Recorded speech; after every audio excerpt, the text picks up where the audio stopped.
Good morning, everyone. Welcome to an all-new Artsbeat TV and radio from Westfield's Community Programming, 89.5 FM WSKB, and our media partners at Agawam Media and Southwick Community Television. I'm your host, Mark Auerbach, and today, the last new program of 2024 on Artsbeat, I wanted to spend time with two different arts reporters, one in Connecticut and one in Western Massachusetts, who could chat about the year in review, so to speak, and maybe share some of what they thought were their best of the year. My first guest is Tim Leininger, who is got a great vlog called One Man's Opinion, in which he reviews Broadway, off-Broadway, and most of the Connecticut theaters. We're spending half an hour with him, and he's somebody I run into just about every opening night at the Bushnell, Goodspeed, Hartford Stage, and TheaterWorks. Tim, it's good to see you. Hi, Mark. How are you doing? I'm good. I missed you at MJ, the Michael Jackson musical, the other night, which is the last show that I'm reviewing for 2024. I have to admit that I left at the intermission and I put that in a review. I just didn't care for it, but the season otherwise has been really fantastic. I've kind of tapered off doing national reviews, mostly because I've seen them all on Broadway already. And in regards to MJ, I get it. I have some issues with that show. The biggest one is that they conveniently end the show in 1993. I mean, I figured that. I knew that going in. So, but to me, it wasn't a Broadway musical with a plot and character development as much as it was a tribute show. And it is. As much as I love his music, and I think he was extraordinarily creative, I was mixed about it because his personal life and his choices were things I did not agree with, and they tarnished how I looked at his work. But I mean, the production was fabulous. The songs were great. They were well executed. They were well choreographed and directed. But I knew nothing more about Michael Jackson at the opening number than I did at the intermission. At which point I said, I've had enough. Yeah, and really, when it came to the performance on Broadway, we're talking about a show that's now like a couple of years old, is that I didn't feel like there was any kind of acting being done. The actor, whose name slips my mind at this point, but he won the Tony for best performance of an actor in a musical, and I thought the gentleman from now I'm missing that show in my head now too. The show that I thought should have won, with the guy with the gay man who was working at the Lion King, and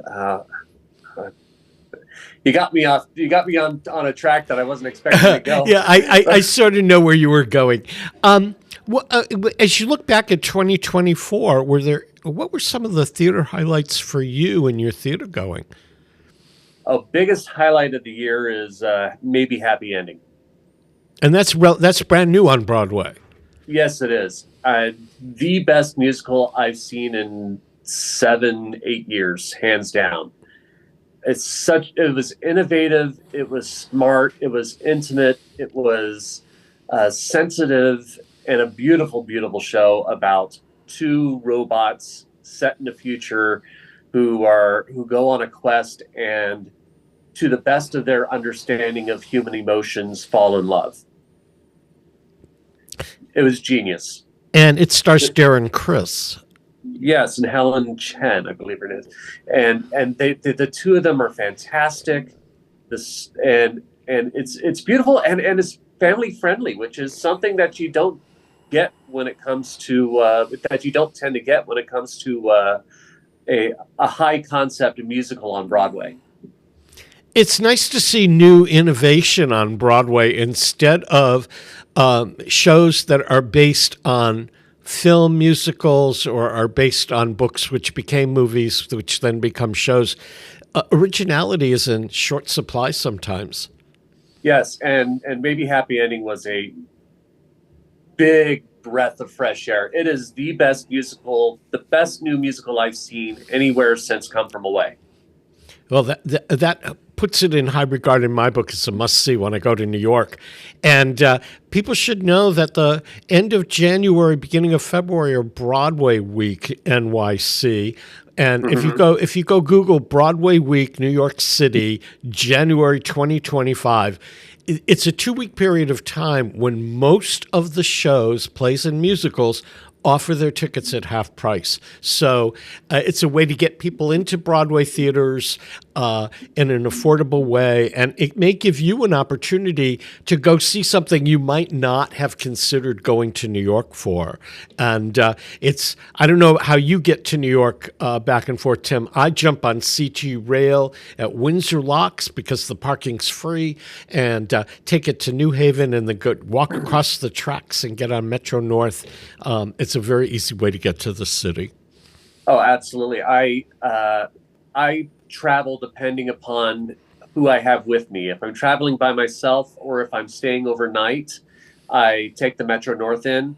But if I'm going in for a day trip and I'm with another person, I drive in. It's all about affordability, and you find the ways to save a few dollars here and there. And I find it's cheaper to drive in and pay $20 to $30 for a garage for the evening is definitely cheaper than traveling the Metro North with two people and you're paying $70. That's true. I mean, I went into New York with a friend to see a show, and he had an app on his phone.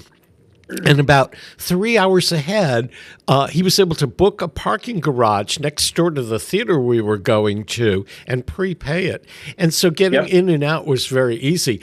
I personally am petrified to drive in New York, even though I had lived in Manhattan. I don't like to drive in New York City. So if I'm going by myself, the train is a much more comfortable way to go. But, if I'm with, like you say, you're with somebody else, driving is a piece of cake if the weather's fine. Yeah, absolutely. Although I got to say, maybe 15 years ago, American Airlines had a flight from Bradley to JFK Airport. And for some reason, they were having a sale, and you could buy a ticket for $19, which was cheaper than the train.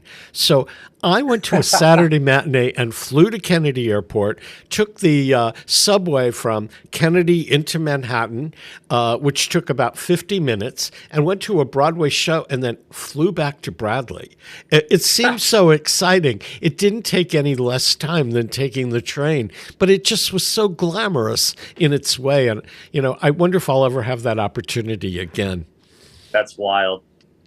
But the way train prices keep going up, it's entirely possible you could do that again. Yeah, maybe. If I'm traveling solo.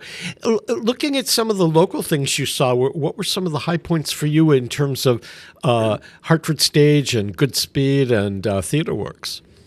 Actually, the show that surprised me the most was because I over the past year, maybe into the previous year, I started going to Sharon Playhouse, and their Rock of Ages, which was directed by Hunter Foster, surprised me so much because I'm generally that's not a show that's on my must-see list. But he produced and directed Sharon Playhouse produced such a good production of it, and he directed such a great show. I left going, wow, I never felt Rock of Ages was that great a show, but he really jazzed it up enough to make me go, wow, that was really worth seeing. I've never been to Sharon Playhouse. Where is it? It's way up in the northwestern corner of the state. Okay, so south of Great Barrington. Right. Yeah, it's for me. It's over an hour's drive from where I live to get there, and it's a bit of a haul for me. But It's a surprise. It was I had we had nominated shows from that theater a few times for the Connecticut Critics Circle Awards, and I hadn't been able to go up there just for work reasons. And then I was like, you know what? I'm going to go up there and see a show and see what I think of it. And they put on some really good productions. They did a very unique production of Lifespan of Effect about a year ago under the direction of Marsha Milgram Dodge, who was nominated for a Tony for the revival of Ragtime. And they put the audience on stage with with the show, and you were basically like sitting in that living room of the show that the show's set in, and it was a unique way of presenting a play that I really liked. Yeah, I saw that play. I found it at the time a fascinating play. I wish I had known that Marsha was going to be directing there, because she got her start at the former Stage West in Springfield, directing, choreographing Guys and Dolls, and then she came back and did Ain't Misbehaving, and we had a chance to work together on Guys and Dolls, and I am a real fan of her work. Yeah, she and I go back to the two my New York days, because she's a musical theater teacher at the American Musical and Dramatic Academy, where I went to school and where I worked at for a while, and she and I became relatively close colleagues at the time. Yeah, I hope that she'll come back someday and work in the area. The last time I saw her was at Penn Station on a platform where I was getting on a train going south to Washington, and she was getting on a train going north to Boston. And we had this like 3-minute catch-up chat at Penn Station. And she said, I'm going to be up in your neck of the woods soon, but I guess I just missed that. Yeah. Now, I run into her in the most random places. We were both at a show at New York Theater Workshop. I forget which show we were seeing at the time. And then one time I passed by her on the way to Grand Central, and she was walking with her husband, Tony, I think. Tony, who used to be an actor. And in fact, she directed him in The Odd Couple at Stage West in Springfield, for people who remember that theater company. Mm-hmm. So, Tim, I know we see each other at opening nights at TheaterWorks. What blew you away about their season this year? Good question. There was a one-woman show they did at the end of last season and the name of the show escapes me at the moment. Remember it because it's one of my best of the year. Sandra by David Cale. Sandra, yes. Yes, that was a surprise piece for me, because usually I find most theaters, when they do one-person shows, it's almost like a filler show. You've got it's like we need to do a show on the cheap, so let's find a one-person show, let's bring in an actor that it'll save us money, the set will be small, and they pulled out this marvelous piece, this mystery, this murder mystery piece, with this marvelous projection set design, all done in this cube, and it was fantastic. I was blown away by it for a couple of reasons. One, you talk about the projections.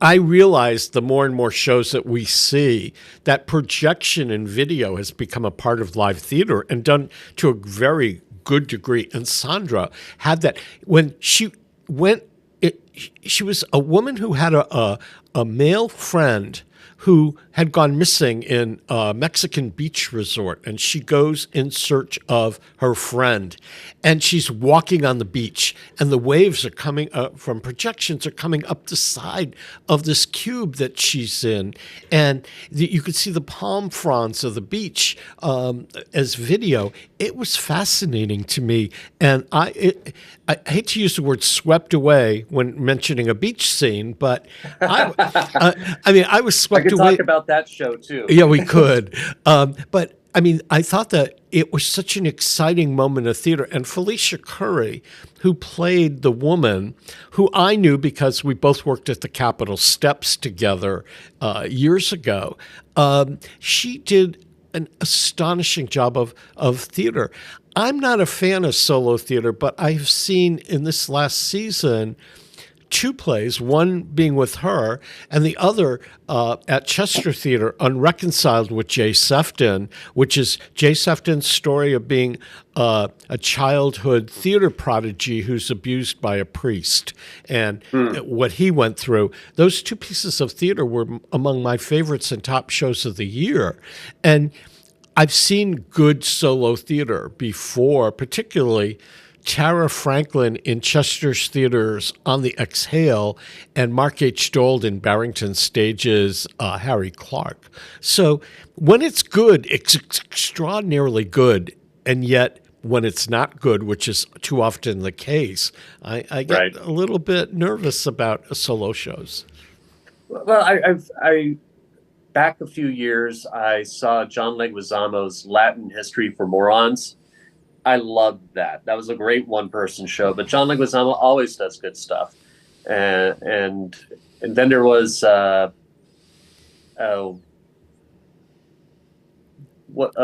what's his name? The comedian Bart. Anyway, if it comes to mind, I don't want to hold up on time trying to remember somebody's name. But yeah, you can get a good one-person show. It can really move people. I think that when it comes to one-person shows, they have a tendency to be overthought in the writing process, causing poor execution in the performance and production side. Yeah, I get that. I totally get that. Any memorable moments at Hartford Stage for you? Nothing that's really standing out. There's been good shows, but nothing that is like where in the end I was like, this feels like this is something that's going to stick with me. And they've had a solid season, but yeah, nothing's really stuck with me in the long run from Hartford Stage this year. For me, I think the high point was Marsha Mason and All My Sons. I thought that was a beautiful performance and a nice production of a classic. What? Yeah. To bring it up, that one was pretty good. And actually, I preferred Marsha Mason in this one than the Lost in Yonkers from the previous year. Yeah, I mean, I didn't know much of her as a stage actress. I had seen some of the films she had done and everything, but just because of where I was seated in All My Sons, I was like in the front row on the side. And just to get to watch her close up, really incredible acting technique, and she was amazing. Well, what I found amazing about her performance in that production was that I had seen All My Sons on Broadway in a revival a few years back, and I was watching her in this, and I'm going, where is she going with this performance? And come intermission, I turned to my wife, and I go, she's either doing something really, really brilliant or something that is just befuddling, and I will know by the end of the play because I know how the play ends. And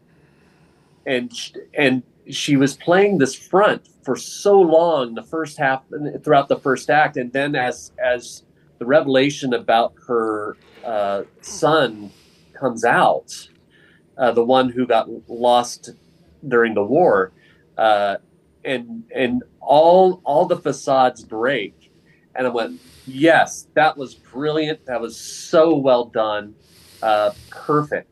That was such a great performance by Marsha Mason, and the fact that I had to stick with the journey is part of the was part of the excellence in that, I think. Yeah. Did you cover a lot of Goodspeed this year? I did. Maggie was an interesting piece.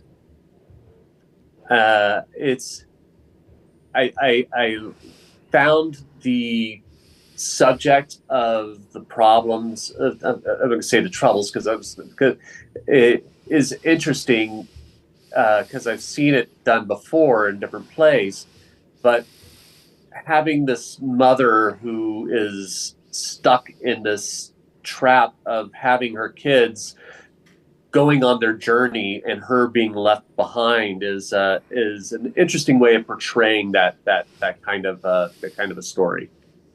Yeah, Maggie left me kind of cold, and I didn't see everything at good speed. I saw South Pacific, which I liked. I thought it was okay. It was okay.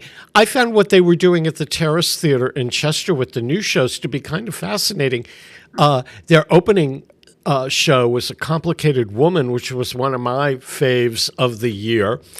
It's the true story of a theater impresario, John Kenley, who worked in Ohio and had a string of theaters in the 50s and 60s and early 70s. And he brought major Broadway and Hollywood and TV talent to star in his shows. People like Betty White played in his theaters, Ann Miller, Ethel Merman.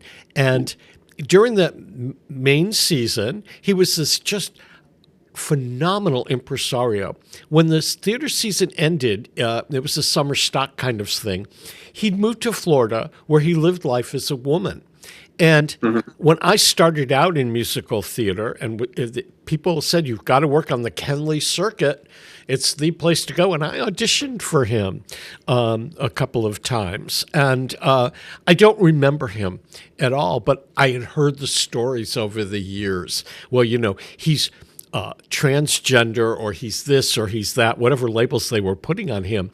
And Goodspeed produced a musical about his life. And it talked very frankly about his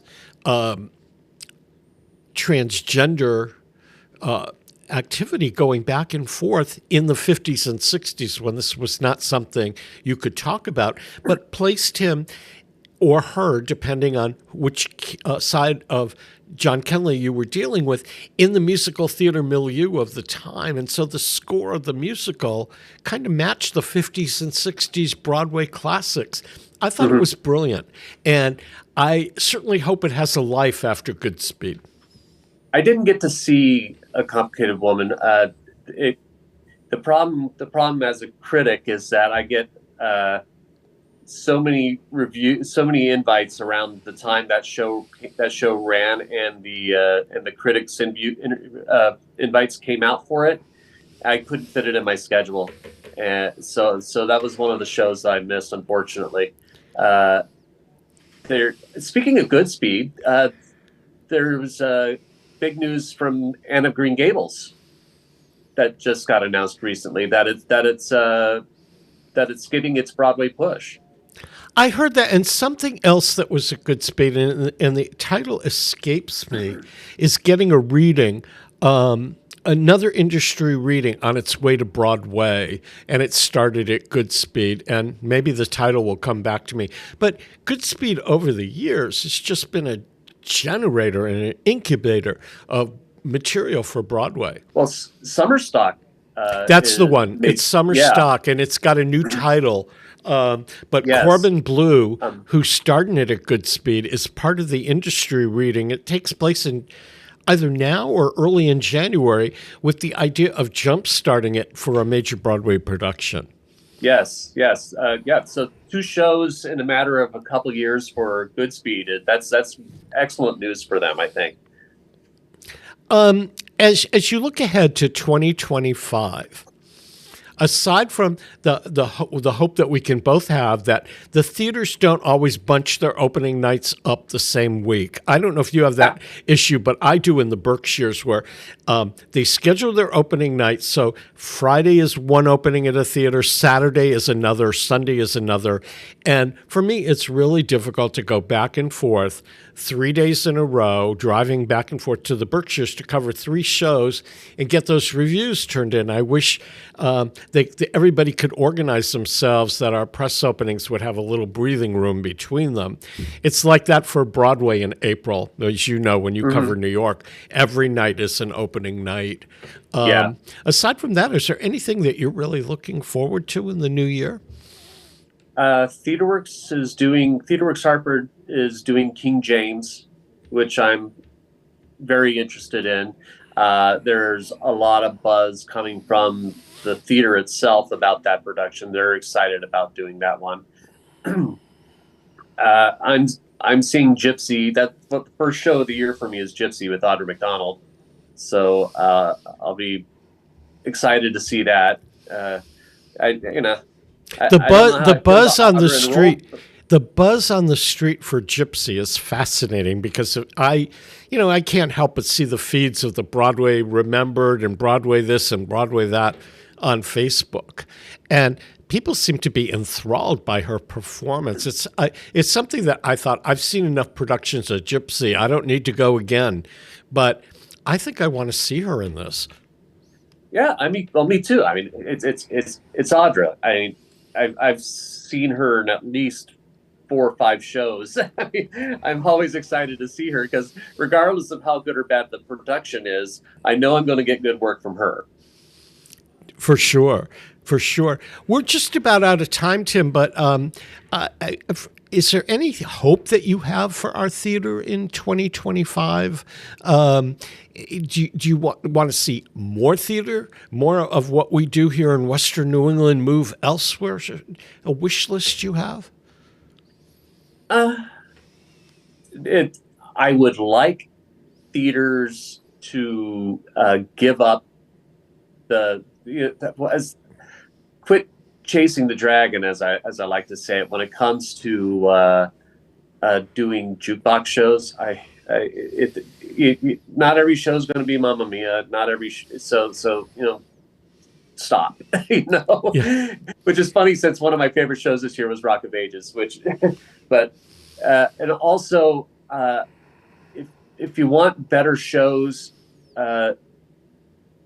stop being nepotistic in the casting.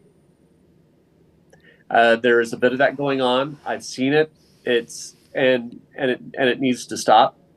And it's kind of a controversial thing, but I get it. There are people you become familiar with, but they're not necessarily the best person for the role, and you need to stop casting within the company when you know that there's better talent out there. I'd second that. We're out of time, but I want to thank you for being a part of this program all year, Tim. You've my pleasure. Been so generous with your time. And I want to tell people, if you're watching our other series, Survivor Stories, Tim is a part of that, and I thank you so much for doing that show as well. And you can watch Survivor Stories on our YouTube channel under WSKB Community Radio. We're going to take a break to acknowledge our underwriters, and we'll be back with more Artsbeat. Thanks, Tim, for being here. Happy New Year. And Peter Coles is our chief engineer. Don't go away. Support for Community Radio on WSKB is provided by Betts Plumbing and Heating Supply Company, an independent, family-owned wholesaler serving Westfield for over 50 years, specializing in plumbing, heating, and industrial piping supplies. On the web at bettsplumbing.com or at 14 Coleman Avenue in Westfield. Underwriting for Community Radio on WSKB is brought to you in part by Rockies. Over 30 convenient locations throughout Massachusetts, Rhode Island, New Hampshire, Connecticut, and Florida. One of the nation's largest ACE dealers. Expertise and great product selection in paint, hardware, lawn and garden. That's Rockies. Rock solid service since 1926. On the web at Rockies.com. Listen to me, Michael Buster McMahon, Mondays 8 to 10 a.m. to learn the stories behind your favorite songs. Or don't. I'm not the boss of you. Community Radio. 89.5 WSKB. Live from Studio 120 at Westfield Technical Academy, this is WCPC Channel 15 and 89.5 FM, WSKB Westfield. Welcome back to Artsbeat, everyone. I'm your host, Mark Auerbach. Peter Coles is our chief engineer today. If you've missed a part of today's program, or you want to watch it again, or share it with friends, or look at any of the other Artsbeat programs we've done here over the last couple of years, they're all archived on YouTube under WSKB Community Radio. My guest this half hour is Jeffrey Borak, who's the entertainment and arts editor at the Berkshire Eagle in Pittsfield, Massachusetts. Jeff and I have known each other for decades. We met when I was doing publicity for Stage West, and he had just was starting his theater reviewing career at that point. We see each other now at opening nights at programs throughout Barrington Stage, Berkshire Theater Festival, Chester Theater, the Majestic, and all of that good stuff. And Jeff is kind of the eyes and ears over what happens in the Berkshire's theater for a long time. He's a historian as well as an arts reporter. And Jeff, it's great to have you on Artsbeat. Thank you. Can you hear me? I hear you fine. Good. All right. I wanted to make sure. One small correction. I am no longer the arts and entertainment editor of the Berkshire Eagle. I am, however, its theater critic and chief theater writer. So there. So you don't have to worry now about editing other people's stuff. You only have to worry about your own. No. And I really have to give a lot of credits to Jennifer Hubideau, who's the arts and entertainment editor, features editor actually for the Eagle, who's really broadened the scope of our coverage. And she's got a really talented young arts reporter, Aaron Simon Gross, who does some theater writing, but also covers a whole host of other aspects of arts and entertainment in and around the Berkshires. So the coverage has really, really expanded in a really, really lovely way. And I'm glad the Eagle feels that I can still make a contribution, and I'm happy to sit in my little aisle and do reviews, and also doing advanced preview interview pieces. So, and yeah, you and I go back a long way, don't we? Yeah, we were kids. I think our chaperones put curfews on us when we started going to the theater. Well, actually, I was a theater ancient even before I came here, because before I came to the Eagle, I worked at the Poughkeepsie Journal in Poughkeepsie, New York. And I was their City Hall reporter for a while, and then became their first full-time entertainment editor. And that's when I started doing my theater reviewing there as well. So I've been at it for a while. But this is a really fun place to cover theater, and the changes that have happened in the years since I've been here. I mean, when I came here, Shakespeare and Company was at the Mount. The 62 Center at Williams College didn't exist, so the Williamstown Theater Festival was in the Adams Memorial Theater. Chester Theater Company was only just... No, not quite. I don't think they had quite started yet. They were Miniature Theater of Chester, actually. Yeah, they were, but they started... you and I knew each other when I was at Stage West, and Chester started after I had left Stage West. And when I made the switch from PR to journalist, and I had been a journalist before I had done PR, Barrington Stage didn't exist. Berkshire Theater Festival was one theater for 8 weeks in the summer, not both theaters year-round. Wham Theater did not exist. And when you talked about the Berkshire Theater season, it went basically from July 4th till Labor Day, and that was it. Correct. And now it's year-round for a variety of reasons. People in the industry, but theater, music, film, dance, or whatever, have moved here to Western Massachusetts, and we have a year-round arts activity. We do. Even though it's something that really galled me for a while. Fortunately, the phrase summer stock, just as I'm concerned, has never applied to the Berkshire's theaters, even though they produced, as you said, initially mainly through that tight summer season. They've expanded. To me, these not-for-profit regional theaters. The production values are as high as any of the regional theaters you and I cover: Hartford Stage, Theater Works Hartford, the Majestic. I also cover the Rep in Albany, usually also known as Capitol Repertory Theater. These theaters that produce generally September through June, and their production values are really high. And we're seeing that with these theaters in the Berkshires. These are no longer Mickey Rooney and Judy Garland running off and starting a little theater during the summer. These are serious regional theaters that bring good talent both on stage and in the design room and among directors. It's also become a fertile ground for new work.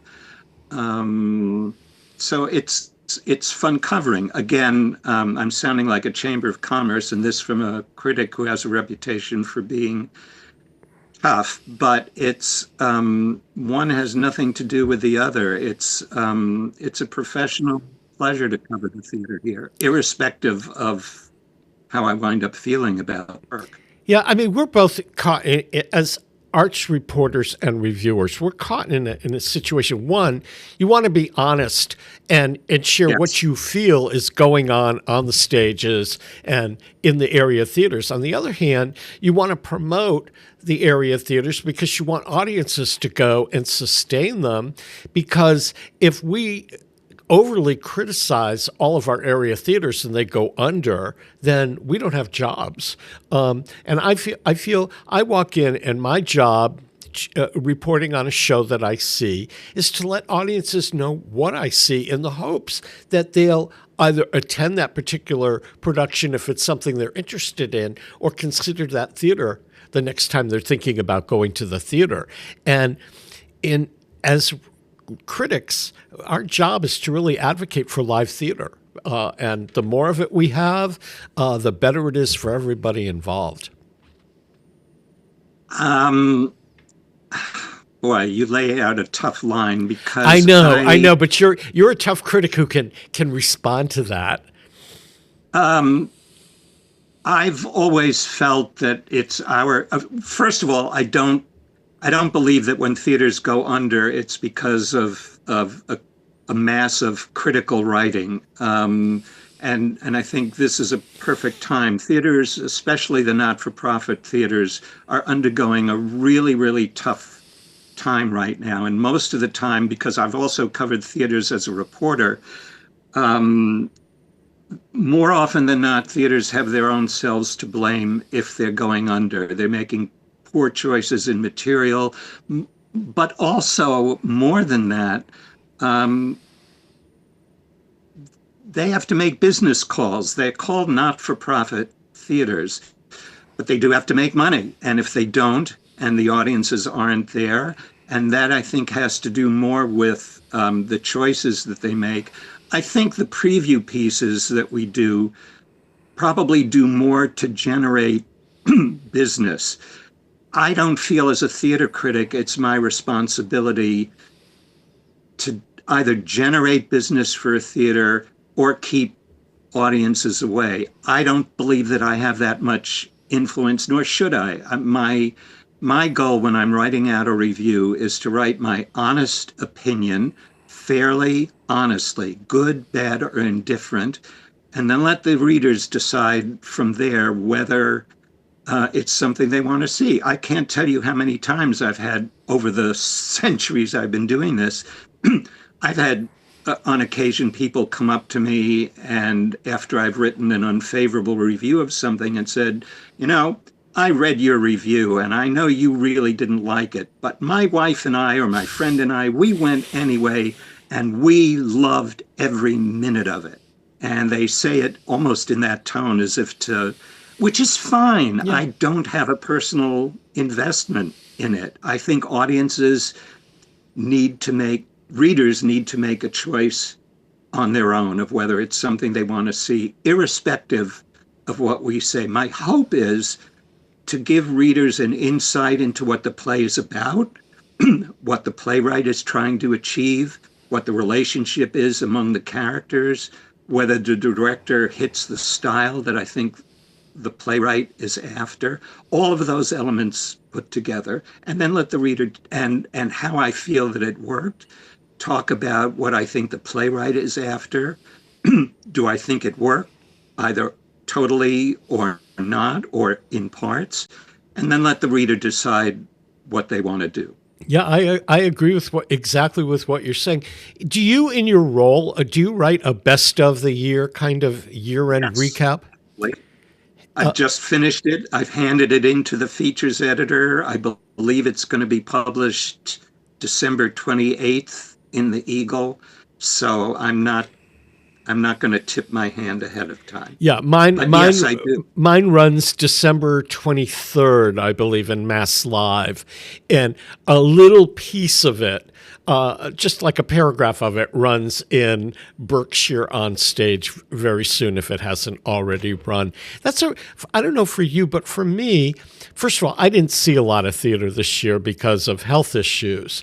But picking out the best is very difficult because I have to go back through and look at the playbills and look at what I wrote for the reviews and then any notes that I might have taken to kind of recap it in my mind. But when I go back into retrospect mode, some of the things that I really appreciated or liked the most about the theater season were afterthoughts after I had turned in the review and all of that. But when I look at trends, which, as over the previous season, there are certain things that I'm fascinated by. For example, with this season, I think that I was concerned about the transition at Barrington Stage, whether the transition from Julianne Boyd to Alan Paul as a new artistic director, and he's young and he's got many different ideas than Julie Boyd had, how it might impact Barrington Stage. And I'm kind of thrilled to see Barrington Stage moving forward. The audiences are getting a wide variety of new and old works the way they were before. I'm thrilled to see the artistic leadership at Chester with James Barry and Tara Franklin taking over from Daniel Kramer, to see that theater moving in great new directions. And I'm also was thrilled that the Majestic in West Springfield, that many people took for granted here in the area, put themselves on a limb this year by producing Eugene O'Neill, A Moon for the Misbegotten, which was far better than anything that's been on their stage in a long time, and kind of pushed them into a new league. So as I look at trends over the year, there's a lot of growth in ways I didn't expect or didn't see when I was sitting there at the theater. So a couple of things. The Majestic Theater is new for me, even though I know it's been around for quite some time. And I've often weighed in my mind whether to cover them, not because of distance, because God knows I go to Hartford and cover those two theaters. Just a question whether I wanted to take on reviewing. Over the past year and a half, I've actually now taken on two, the Majestic and a theater in Catskill, New York. The Majestic, I went to for the first time in April, just purely as a civilian. I didn't go to review. They were doing The Play That Goes Wrong, which I'd missed in New York. I was in a desperate need to go and see something just for laughter. And I have to say, this production just knocked my socks off. And in fact, the experience of going to the theater did. So I thought, you know what? Good, bad, or indifferent, I'm going to add them on to my list. And I have to give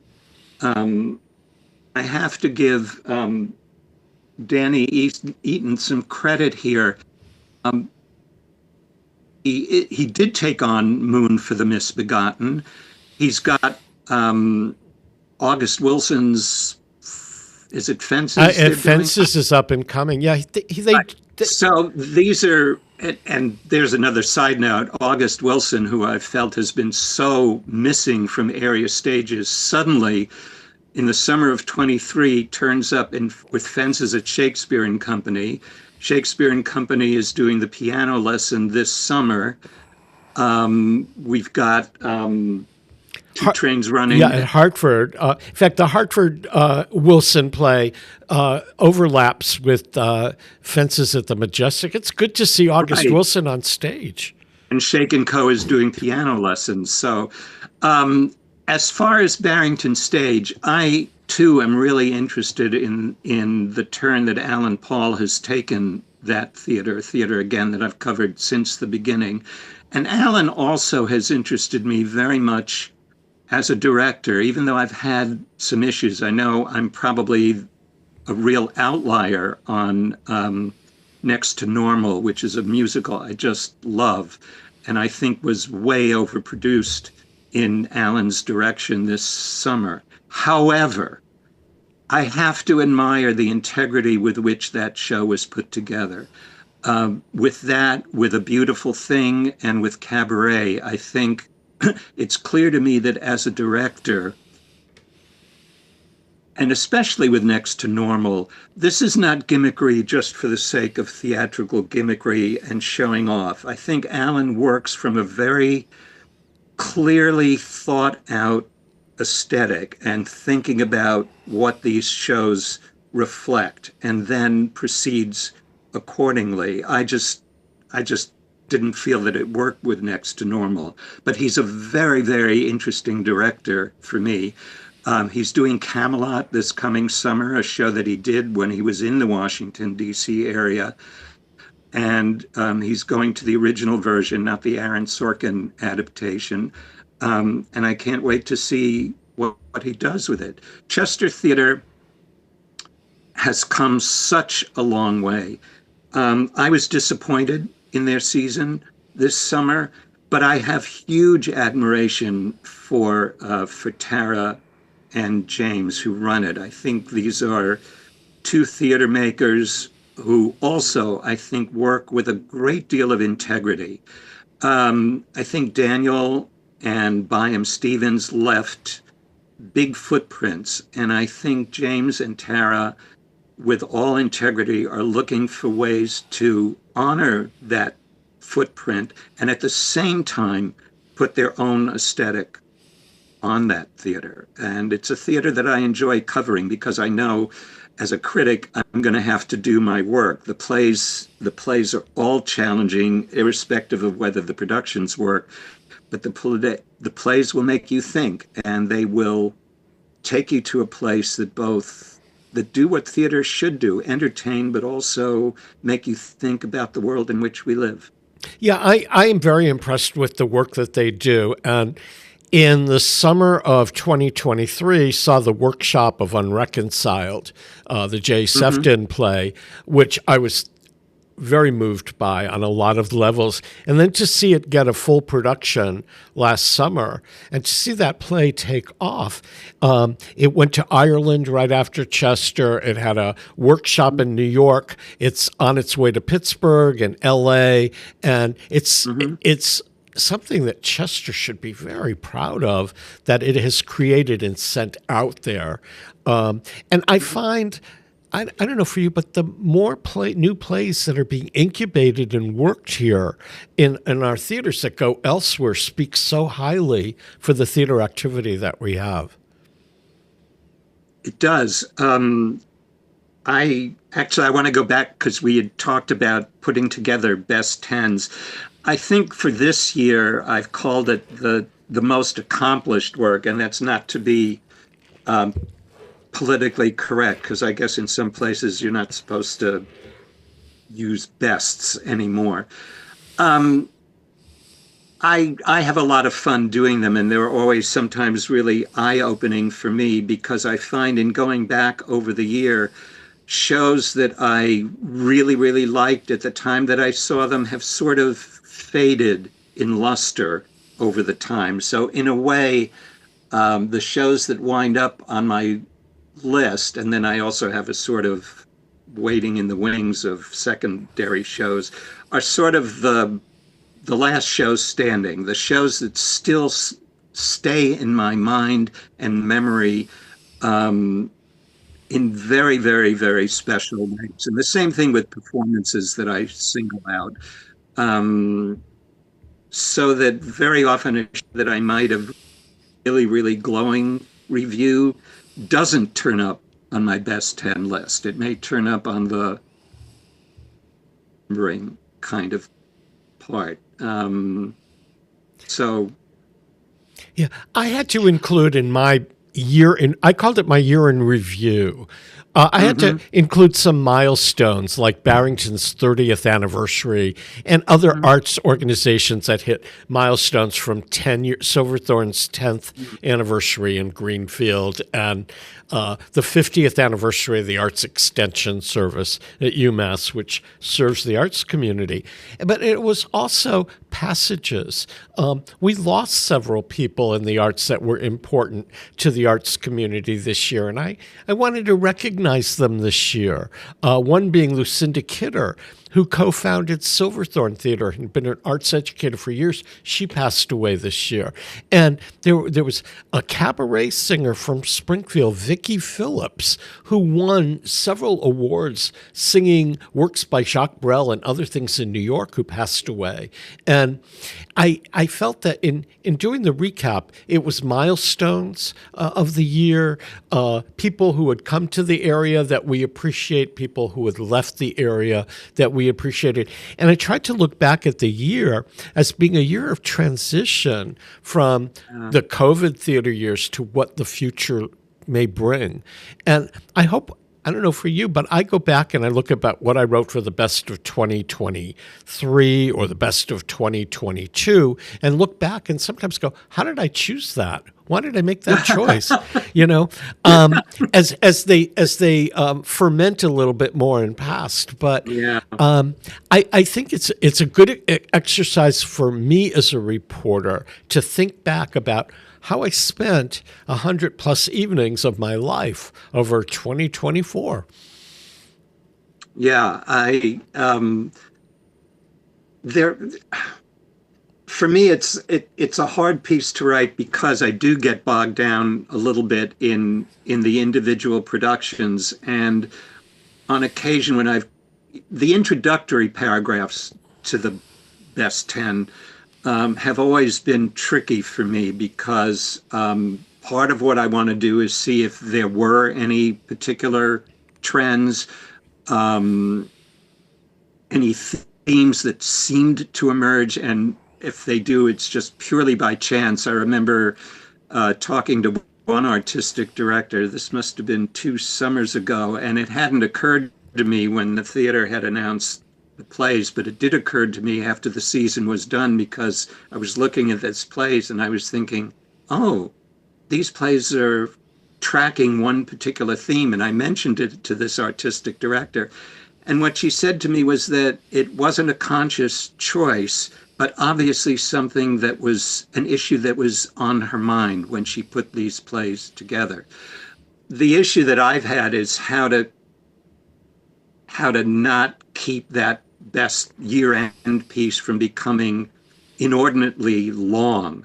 And so I sacrifice on the introductory pieces, but I think you can't help but cover as much theater as you and I do and not think about themes that have emerged, trends that are emerging, thoughts that are, whether they're thoughts writ large or the kinds of plays that we're seeing. I mean, we're seeing a lot of intermissionless plays, for example, plays that are running under 2 hours, an hour and a half maybe, a lot of plays that are really full ensemble pieces, and looking at what's on the mind of playwrights and the artistic directors that are selecting their work. I think about this particularly with TheaterWorks Hartford, which has also always been a fun theater for me to cover, again, irrespective of what I've thought of the quality of the work. Yeah, I've always really appreciated TheaterWorks programming, and I love the fact that they bring Christmas on the Rocks back every year. It's such a wonderful alternative to a Nutcracker or a Christmas Carol. Since you're working 7 nights a week covering theater during the course of the year, when on a night that you don't have to cover something, do you go see theater because you want to, or do you stay away from it? I have gone to see theater as a civilian. I often go to play readings that are, not reviewable, obviously, but I'm just interested in the new work that's being developed. And on occasion, I will go to a play that I'm not reviewing, that I really am going as a civilian.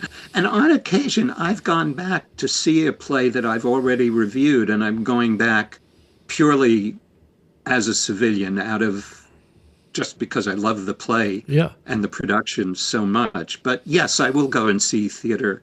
But I will also stay home and read and watch television. So yeah, I did something unusual this year. I went to a community theater production, not to review it as a civilian, so to speak, because a friend of mine was in it.